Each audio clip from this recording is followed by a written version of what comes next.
बोलो बोलो मुंह तो खोलो के खास एपिसोड में आप सभी का स्वागत है। मैं हूं आदित्य नामदेव। कुछ दिन पहले एक मजाकिया लहजे में लिखे हुए कुछ शब्दों को मैंने पढ़ा था। हालांकि वे शब्द चाइनीज सामानों को लेकर थे कि चले तो चांद तक, नहीं तो रात तक। मतलब यह कि कोई भी गारंटी नहीं। यह बातें एक चाइनीज सामानों को लेकर किसी दुकान में लिखी गई थी, लेकिन आज ऐसे ही कुछ वाक्य शादी को लेकर हो रहे हैं। 7 जन्मों 7 बंधनों के रिश्तों के वादों के बीच होने वाली शादियां आज 7 जन्म तो छोड़िए, 7 महीने या 7 दिन भी नहीं चल पाते। लव मैरिज पर कितना यकीन है आज के युवाओं को? क्या टूटता परिवार बिखरता समाज हम यूथ की सोच का परिणाम है? पाश्चात्य संस्कृति का हावी होना समाज को कहीं गलत दिशा की तरफ तो नहीं ले जा रहा है? सवाल और जवाब दोनों युवाओं के लिए जानने भी जरूरी है और पूछने भी। हम आज खुलकर इस मुद्दे पर युवाओं के साथ बात करेंगे और उम्मीद करेंगे युवा इस मुद्दे पर अपनी चुप्पी तोड़ेंगे। मैं स्वागत करता हूं आप सभी का। मैं चाहूंगा कि एक बार आप सभी अपना अपना तारुफ कराएं। शुरुआत लेखिका जी। नमस्कार, मैं हूं लेखिका राठौड़। नमस्कार, मेरा नाम हर्षवर्धन भास्कर। नमस्कार, मैं हूं सची भट्ट। नमस्कार, मैं हूं विकास राज साहू। नमस्कार, मैं कुशाग्र सोनी। सभी को नमस्कार, मैं अर्जुन अमित श्रीवास्तव रायपुर से। नमस्कार, मैं अनुज शुक्ला। शादियां आजकल लंबी चल क्यों नहीं पा रही? क्या सोचता है युवा? लेखिका। सर, सबसे बड़ी प्रॉब्लम ये है कि हम रिएक्ट कर देते हैं तुरंत। आज के ज़माने में हम देखें तो हमको हर एक चीज़ शॉर्टकट में चाहिए होती है तुरंत। तो शादी ऐसी चीज़ है जिसमें हमें बहुत ही संवेदनशील होना पड़ेगा। हमको तुरंत रिएक्ट नहीं करना है, चिल्लाना नहीं है सामने वाले पे। हमको पहले रुकना है, सामने वाला क्या बोल रहा है सुनना है, सोचना है, फिर अच्छे से उसको रिस्पॉन्ड करना है। और मुझे लगता है ये एक चीज़ हम करेंगे तो समस्याएं 60% कम हो सकती हैं। क्या सोचते हैं हर्ष जी? जी, जहाँ तक मेरी समझ में ये बात आती है तो मुझे लगता है किसी भी शादी पे सबसे इम्पॉर्टेंट चीज़ जो होती है वो एक ट्रस्ट होता है, भरोसा होता है। जब शादी में लैक ऑफ ट्रस्ट हो जाएगा, लैक ऑफ कम्युनिकेशन हो जाएगा, तो निश्चित रूप से जो बॉन्ड होता है शादियों में वो धीरे धीरे कम होने लगता है। और अगर किसी शादी में ये नौबत आने लगे कि पति पत्नी में डाइवोर्स की सिचुएशन है, तो मेरे अकॉर्डिंगली दोनों को, पति और पत्नी दोनों को ही एक अंडरस्टैंडिंग लाना चाहिए कि हम अगर सामने वाला गुस्सा कर रहा है तो हम शांत रहे। अगर हम भी गुस्सा करेंगे तो वो चीज़ नहीं चल पाएगी। अगर हम यही कर ले तो जो डाइवोर्स का जो सिचुएशन है हमारे भारत में, ये ऑटोमेटिकली बहुत बहुत बहुत ही ज़्यादा कम हो जाएगा। सची, क्या सोचती हैं आप? शादियां क्यों नहीं टिक पा रही, क्यों नहीं चल पा रही हैं? मेरा ये मानना है इस विषय पर कि लोग आजकल समझते नहीं है, एक दूसरे को समझना नहीं चाहते हैं, एक दूसरे को भी और परिवार को भी। इस वजह से लोग एडजस्ट नहीं कर पाते हैं। तो एडजस्ट करने में जो समस्याएं उत्पन्न होती हैं और एक दूसरे को समझने में जो समस्याएं उत्पन्न होती है, इस वजह से सामंजस्य नहीं बैठ पाता है और शादियां टूटती हैं और रिश्तों में भी तनाव इसी वजह से बढ़ता है। सर, सबसे महत्वपूर्ण रीज़न ये होता है कि जब हम किसी भी रिश्ते की शुरुआत करें वह सच के साथ होनी चाहिए। आज के युवा अपने पास्ट के बारे में अच्छे से या पूरी सच्चाई के साथ बात नहीं करते। या तो वो आधा सच बोलेंगे जिसमें एक आधा झूठ भी छिपा होता है। तो सर, मेरा मानना यही है कि जब कभी भी किसी भी रिश्ते की शुरुआत हो तो वो पूरी ट्रांसपेरेंसी के साथ A to Z आपको हर एक चीज़ उनसे शेयर करनी होगी। हो सकता है आपके रिश्ते फिक्स होने में कुछ समय लग जाए, पर अगर एक बार आपका रिश्ता फिक्स हुआ तो यकीन मानिए कि वह रिश्ता बहुत अच्छा और बहुत लंबे समय तक चलेगा। कुशाग्र, क्या सोचते हैं आप? क्यों शादियां नहीं टिक पा रही? जी, पहली चीज़ तो एक रीज़न नहीं है, 4 से 5 रीज़न है। पहला कि lack of communication, lack of commitment, lack of maturity, too young, marrying at too young age. तो ये सब चीज़ें होती हैं जो बहुत ज़्यादा इफेक्ट करती हैं। या फिर घर का इन्फ्लुएंस या फिर बाहर वालों का, दोस्तों का इन्फ्लुएंस हमारे पर्सनल लाइफ में। तो ये सब चीज़ें बहुत बहुत ज़्यादा इफेक्ट करती हैं और यही सब चीज़ें मायने भी रखती हैं। अर्जुन, क्या सोचते हैं आप? शादियां क्यों नहीं टिक पा रही हैं? किसी शादी की हम बात करें तो उसमें आज हम देखते हैं कि बहुत लोगों का इंटरफेरेंस होता है। आज हम देखते हैं कम्युनिकेशन लोग प्रॉपर नहीं कर पाते। आज हम देखते हैं कि लोग एक दूसरे से मानसिक लेवल पर जुड़ नहीं पाते। जो हम कहते हैं मेंटल इमोशन, मेंटली जब व्यक्ति किसी से जुड़ता है दिल और दिमाग से, वो रिश्ता मुझे लगता है जरूरी होता है, महत्वपूर्ण होता है। जरूरी है कि इंटीमेट लेवल पे ये चीजें हो, पर ये मेंटली भी हो। क्या लगता है आपको अनुज? क्यों नहीं शादियां चल? मुझे ये लगता है कि आजकल लोगों की एक्सपेक्टेशन काफ़ी ज़्यादा हाई हो गई है एक दूसरे से, जो कि पहले की शादियों में, पहले की मैरिजेस में नहीं होती थी। एक्सपेक्टेशन के कारण कोई भी व्यक्ति, चाहे वो वाइफ हो या हस्बैंड हो, वो कॉम्प्रोमाइज़ नहीं करना चाहता किसी भी चीज़ पे। जिसको भी कुछ भी सवाल आता है शादियों में या फिर कुछ भी चीज़ें आती हैं आपसी चीज़ों में, हर किसी को अपना अपना स्टैंड और बहुत ही मजबूती से लेना है। किसी को अपना एक कदम पीछे नहीं करना है, एक दूसरे के साथ कॉम्प्रोमाइज़ नहीं करना है। सबको अपना हक, जब से ये हक वाली चीज़ें आई हैं तब से ये सारी चीजें बहुत ज्यादा वो हो गई हैं। पाश्चात्य संस्कृति समाज को क्या बिगाड़ने का काम कर रही? Love marriage, live in relation, यह सब क्या शादी टूटने की बड़ी वजह बनते जा रही है, ऐसा लगता है आपको? सर मुझे लगता है कि हर एक इंडिविजुअल, उसका नेचर अलग होता है। मैं ये नहीं कहूँगी कि लिव इन खराब है या अरेंज मैरिज खराब है या लव मैरिज खराब है। इन सारी चीज़ों में सबसे बड़ी चीज़ होती है कि दो पक्ष एक दूसरे को समझे, उनसे जुड़े। जैसे ये प्रॉब्लम भी आती है कि जॉइंट फैमिली होनी चाहिए, न्यूक्लियर फैमिली होनी चाहिए। परिवार को भी दोनों पक्षों को समझना ज़रूरी है और दोनों पक्षों को, परिवार को भी समझना ज़रूरी है। ये तीन पक्ष, मतलब दो पक्ष, हस्बैंड वाइफ और उनका परिवार, जब ये एक दूसरे को समझने लगेंगे तभी स्वर्ग बन जाएगा ये देश। हर्ष, क्या लगता है आपको? जी, जहाँ तक मेरी समझ में ये बात है, तो युवाओं के दृष्टिकोण से अगर इस चीज़ को देखें अपन, तो अकॉर्डिंग टू मी ये एक अच्छी चीज़ है कि शादी के पहले ही दो इंसान अगर साथ रहते हैं विदाउट मैरिज, तो वो एक दूसरे को समझने का, एक दूसरे को जानने का एक ज़्यादा समय और मिलता है उनको। और अगर सीधा ही, जैसे कि अरेंज मैरिजेस में होता है, सीधा शादी हो जाती है, तो उसमें एक ये चीज़ होती है कि हम एक दूसरे को जानते नहीं है। जो लिव इन रिलेशनशिप अच्छा प्लेटफॉर्म प्रोवाइड कर देता है कि हम एक दूसरे को जानें। और अगर लिव इन रिलेशनशिप में अगर प्यार सच्चा है तो वो शादी लंबी चलेगी, और अगर प्यार है ही नहीं तो भले आप लिव इन में रहिए, चाहे आप अरेंज मैरिज की, वो नहीं चलने वाला। शची, मेरा मानना यह है कि इस पे अगर हम, ज़रूरी नहीं है एक दूसरे को समय अगर चाहिए तो हम लिव इन रिलेशनशिप के ही ज़रिए एक दूसरे को समझ सकें।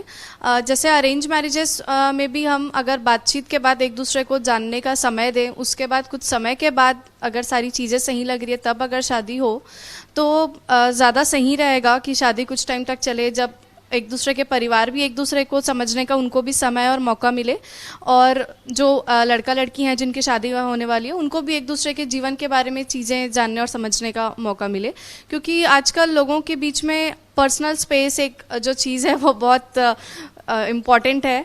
लोग उस चीज़ को लेकर के ही काफ़ी लोगों का मानना है कि पर्सनल स्पेस देने के लिए वो अग्री नहीं करते हैं, सहमत नहीं रहते हैं। कई जगहों पर हम लोग ये देखते हैं कि देखते ही देखते प्यार हो गया। क्या ये कल्चर कुछ ज्यादा हावी हो गया? कभी कभी लालच में, कभी सामने वाले की हैसियत देखकर, कभी किसी की सुंदरता देखकर बहुत ज्यादा जल्दी मोहित हो जाते हैं और प्यार जो शादी में कन्वर्ट हो जाती है। क्या लगता है ऐसी शादी ज्यादा दिन तक नहीं चल पाती? और आप लोग के भी दोस्त होंगे जो कहते होंगे कि भाई मुझे, ये मेरी गर्लफ्रेंड तो है लेकिन मैं इससे शादी नहीं करना चाहता, ये मेरे लिए टाइम पास है, लेकिन किसी कारण से दोनों की शादी हो जाती है और वो शादी बहुत ज्यादा दिन तक चल नहीं पाती क्योंकि शुरू से ही हम उस शादी को लेकर, उस लड़की को लेकर बहुत ज्यादा सीरियस नहीं रहते। विकास, ये बहुत मॉडर्न एज है, राइट? और लोग इसे ना एक ट्रेंड बना लिए हैं कि रिलेशनशिप में होना चाहिए, मेरी ऐसी गर्लफ्रेंड होनी चाहिए, मेरे ऐसे बॉयफ्रेंड होना चाहिए। तो सर, जैसा कि आपने कहा कि एक नज़र में प्यार हो गया, तो सर इससे रिलेट करते हुए मैं प्रेम विवाह और अरेंज मैरिज के साथ में मैं युवाओं को ये बताना चाहूँगा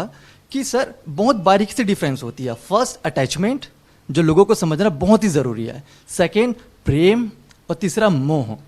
जिसने सर इन तीनों के बीच में डिफरेंस को समझ लिया, उनका जीवन बहुत ही सुंदर तरीके से चलेगा। आज के यूथ के अगर नजरिए से मैं कहूं तो किसी भी चीज में रश करना, हड़बड़ी करना सबसे बड़ी गलती होती है आजकल के युवाओं की। लोग आजकल किसी को देखते हैं और उन्हें लगता है कि उनसे प्यार कर बैठे। मुझे ऐसा लगता है कि रश करने से कुछ नहीं होगा, पहले आपको समय देना चाहिए। You have to be patient. जब आप किसी व्यक्ति को समय देते हैं, आप उसे समझते हैं, वो व्यक्ति आपको समझता है, तो मुझे लगता है तो जो रिश्ता उस समय बनेगा वो ज्यादा स्ट्रांग होगा और उसके चलने के चांसेस ज्यादा आगे रहेंगे। आज आप देखें, मॉडर्न जमाने में चीजें चेंज हो चुकी हैं जो कि समाज के लिए बहुत अच्छी है। आज हर महिला काम करना चाहती है, तो मुझे लगता है जो पुरुष समाज है उन्हें ये समझना चाहिए कि आज समाज के साथ महिलाओं की सोच में परिवर्तन है।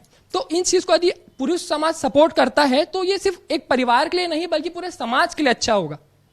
अनुज, मुझे ये लगता है कि पहले एक जो शादी होती है वो सिर्फ दो लोगों के बीच में नहीं होती, ये पूरे परिवार के बीच में होती है, दो परिवारों के बीच में होती है।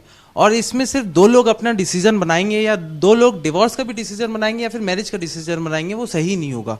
ये बहुत सारे लोगों की राय होती है आपस में, उनके पेरेंट्स की राय होती है कि उनको कैसी बहू चाहिए या उनके पेरेंट्स का कि उनको कैसी दामाद चाहिए।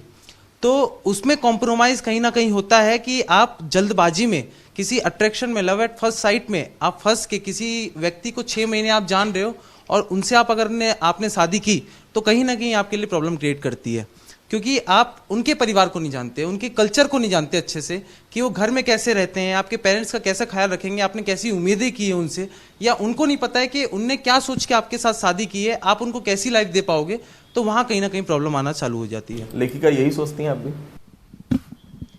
सर मुझे लगता है कि अट्रैक्शन ज़रूरी नहीं है कि हाँ ये सुंदर दिखती है या फिर या इसके पास पैसा है उसी से होता है।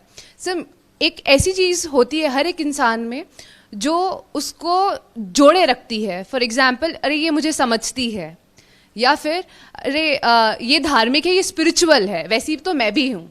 ऐसे ढेर सारी चीज़ें हो सकती है, पर्सन टू पर्सन वेरी करती है।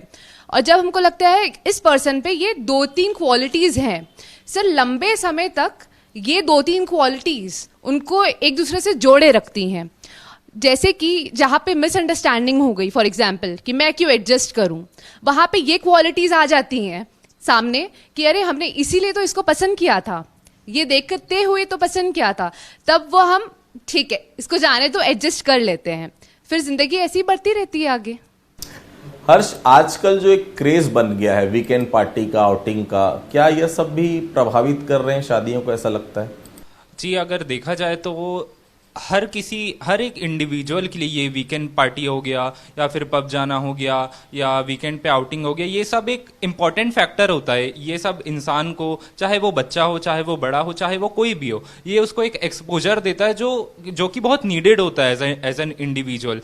बट अगर हम इसको डाइवोर्स से जोड़ दें कि ये सब की वजह से डाइवोर्स होता है, तो मेरे अकॉर्डिंगली वो फेयर नहीं होगा। हाँ, कई सारी सिचुएशन में हो सकता है कि बाहर किसी से मिलजुल कर संबंध एक्स्ट्रा जो अफेयर हो जाते हैं, वो भी एक रीज़न होता है। बट मेरे अकॉर्डिंगली जब भाई प्यार सच्चा है, जब आप दोनों के बीच में अंडरस्टैंडिंग है, आप दोनों के बीच में लव है, आप दोनों के बीच में एक केयर है, तो मेरे अकॉर्डिंगली आप चाहे हर वीकेंड में पब जाए या फिर हर दिन पब जाए, मेरे अकॉर्डिंगली वो डाइवोर्स का बिल्कुल भी एक कारण नहीं बन सकता।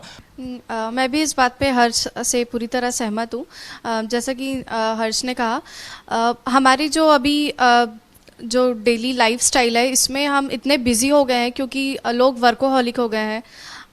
90% लोग, मैं कहूँगी कि काम ही कर रहे हैं, जॉब कर रहे हैं, तो उनको एक दूसरे के लिए या आपस में खुद के लिए भी समय नहीं मिल पाता है, जिस वजह से ज़रूरी है कि वो एक वीकेंड पार्टी पे जाएं या ट्रिप्स में जाएं, ताकि एक दूसरे को भी समझ पाएं, खुद को समय दे पाएं।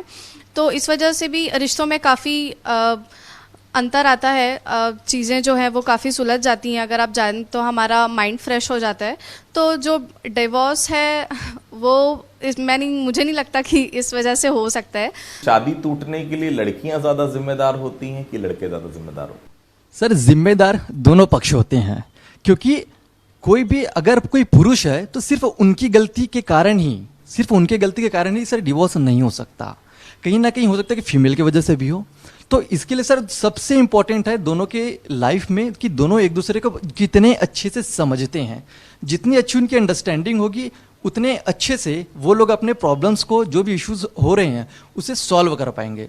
अर्जुन, मुझे लगता है यदि किसी रिश्ते में भरोसा है, विश्वास है, तो ये सारी चीजें आने का सवाल ही पैदा नहीं होता। मुझे लगता है अगर आज मेरा कोई पार्टनर है और मुझे उस पर पूरा भरोसा है, तो वो कुछ भी करे, वो कहीं भी जाए, वो रोज जाए, वो हफ्ते में 1 बार जाए, साल में 2 बार जाए, मुझे कोई फर्क नहीं पड़ेगा, क्योंकि मुझे उस पर भरोसा रहेगा। वाइस वर्सा सामने दूसरी साइड से भी ये सारी चीजें जब होंगी तो क्लैशेस की जो चांसेस है बहुत कम हो सकते हैं।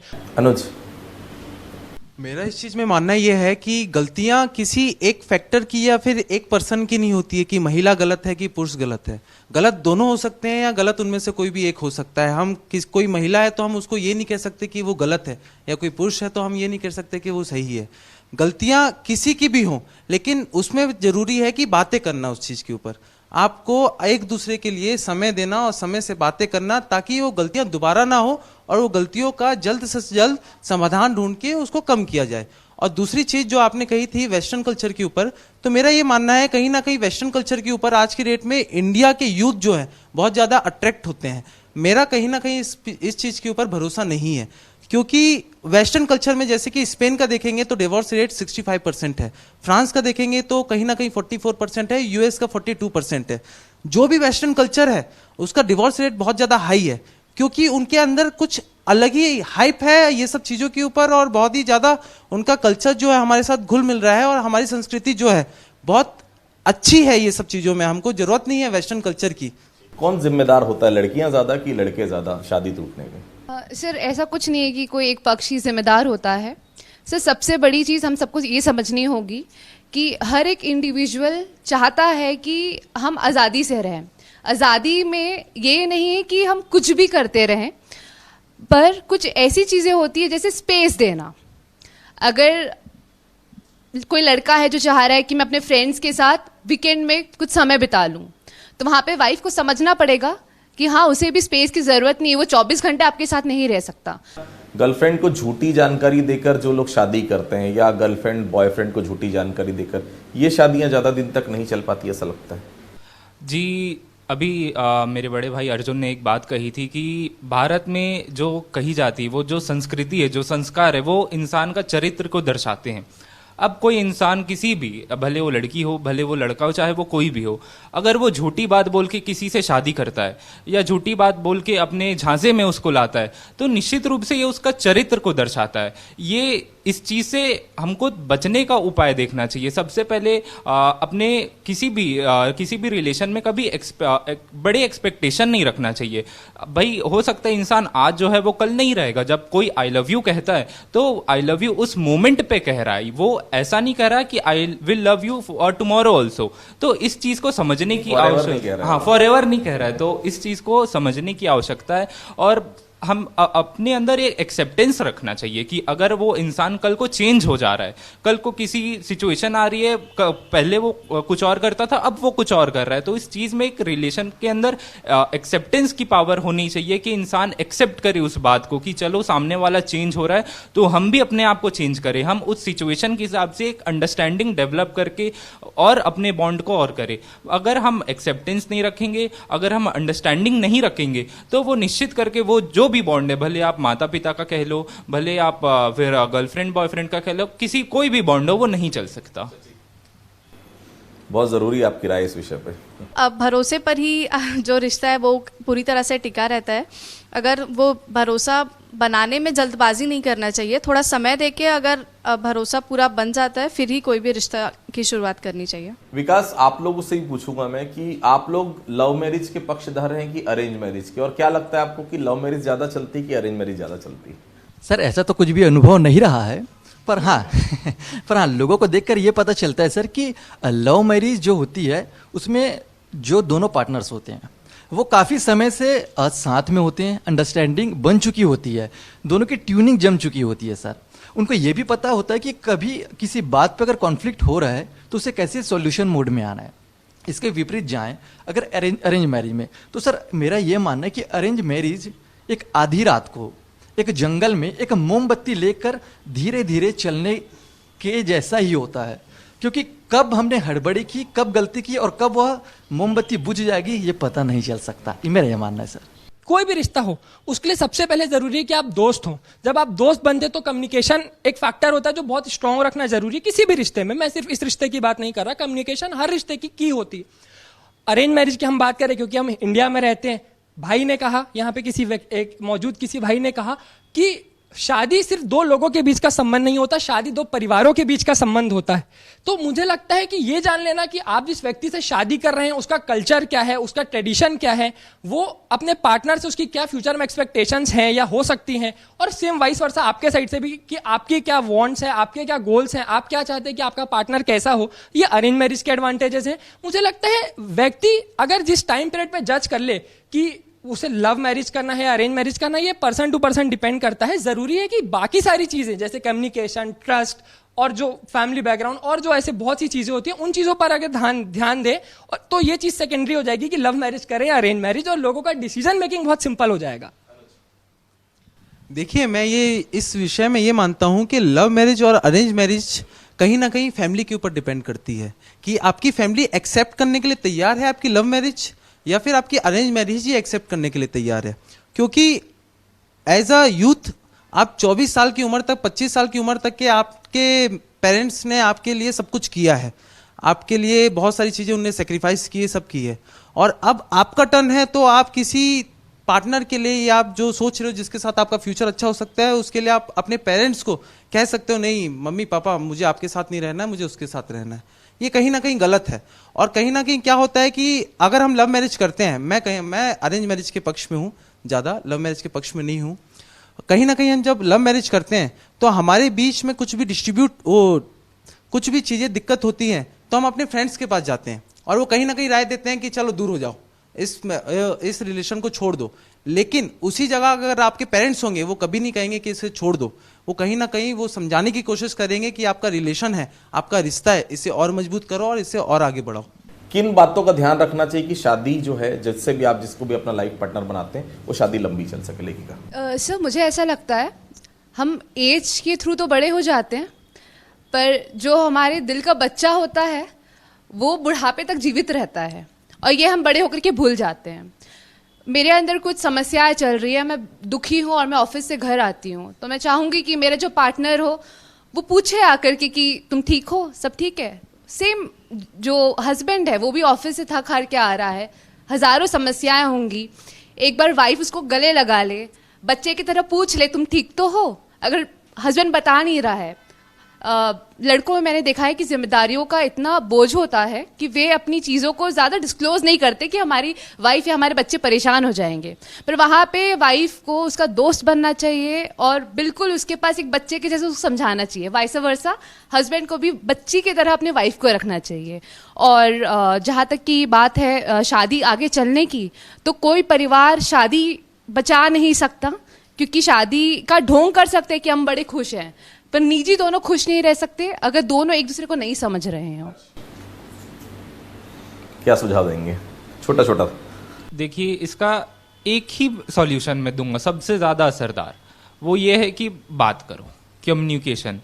एक संबंध में सबसे ज़्यादा इम्पोर्टेंट अगर बॉन्ड को स्ट्रॉन्ग करने के लिए कुछ चीज़ होती है तो वो है कम्युनिकेशन। जब हम बात करेंगे तो हम जानेंगे कि सामने वाला कैसा है, उसकी प्रायोरिटीज़ क्या है, वो क्या चाहता है आपसे। और जब हम ये सारी चीज़ें को हम जान जाएंगे तो ऑटोमेटिकली जो हमारा जो बॉन्ड है, जो हमारा रिलेशन है, वो और स्ट्रांग हो जाएगा। क्या सुझाव देना चाहिए शादियां लंबी चल सके? सर, शादियाँ लंबी चल सके इस विषय पर मेरा भी यही मानना है कि जैसे हम जैसे लव मैरिज में भी होता है कि लोग एक दूसरे की बातों पर ही भरोसा करके रहते हैं, और अरेंज मैरिज के पक्ष में भी मैं इसलिए ज़्यादा रहना चाहूँगी ताकि शादियाँ लंबी चलें, क्योंकि जो परिवार हैं वो एक दूसरे के परिवार से बात करके रिश्ता शुरू करते हैं। तो एक हमारा परिवार है जो हमें बहुत अच्छी तरह से समझता है। लव मैरिज में हमारा कल्चर या ट्रेडिशनल भी कम्प्लीटली चेंज हो जाता है, तो वो हमारे लिए जीवन भर उस चीज़ को कंटिन्यू करना किसी एक अलग कल्चर में, ट्रेडिशन में जो बिल्कुल नया है, उसमें भी काफ़ी दिक्कतें आती हैं। देखिए, सारे लोग कह रहे हैं कम्युनिकेशन, मैं भी बहुत ताल्लुक रखता हूं कि कम्युनिकेशन होना चाहिए। अगर किसी रिश्ते में कम्युनिकेशन नहीं है तो बॉन्ड आगे नहीं बढ़ सकता। लेकिन साथ में अगर एक और भी इतनी ही बराबरी से महत्वपूर्ण चीज कोई है तो वो है पेशेंस। आपको पेशेंस रखना पड़ेगा, आपको धैर्यपूर्वक होना पड़ेगा, क्योंकि कोई भी रिश्ता हमेशा स्ट्रेट नहीं चलता, अप्स एंड डाउन सारे रिश्तों में होते हैं। आपको ये संभालना आना चाहिए कि आप अपने रिश्ते को किस तरीके से संभालते हैं। मुझे लगता है जब ये दो चीजें होंगी तो कोई भी रिश्ता टूटेगा नहीं और सारी चीजें एकदम स्ट्रेट लाइन से चलती रहेंगी। देखिए, कहीं ना कहीं मैं ये मानता हूं कि जो शादियों में जो डिवोर्स होते हैं वो शादी के पहले साल से लेके शादी के 5वें साल तक के ज़्यादा होते हैं, क्योंकि लोग एक दूसरे को समझना नहीं चाहते। आप किसी पार्टनर के साथ रहते हो, दिन रात 24 घंटे रह रहे हो, लेकिन आप उसको समझ नहीं पा रहे हो कि उसको क्या चाहिए टाइम पे, क्या नहीं चाहिए, सामने वाले की एक्सपेक्टेशन क्या है, हमारी एक्सपेक्टेशन क्या है, हमको उसको कैसे ट्रीट करना चाहिए, उसको हमें कैसा ट्रीट करना चाहिए। तो वो रिलेशन ज़्यादा दिन तक नहीं टिकता। आप हर चीज़ में आप ट्रस्ट ब्रेक नहीं कर सकते। चलिए, बहुत अच्छा लगा आप लोगों से बातचीत करके। तो आपने सुना बोलो बोलो मुंह तो खोलो में युवाओं की राय बहुत साफ है। कोई अरेंज मैरिज के पक्षधर है, कोई चाहता है लव मैरिज हो, लेकिन बहुत साफ है विश्वास। अगर आपको आपके पार्टनर के प्रति विश्वास है तो कोई भी शादी, चाहे वो लव मैरिज हो चाहे अरेंज मैरिज हो, वो जब तक आप चाहेंगे तब तक वो शादी चलेगी। लेकिन अगर विश्वास ही नहीं है तो कोई भी शादी आप कर लें चाहे वो घर वालों की पसंद से कर लें, अपनी पसंद से कर लें, ज़्यादा दिन तक वो शादी नहीं टिक पाएगी। तो बोलो बोलो मुंह तो खोलो के इस एपिसोड में इतना ही। अगली बार फिर किसी विषय को लेकर आपके साथ हम अपनी बातचीत को साझा करेंगे। तब तक के लिए बहुत बहुत धन्यवाद।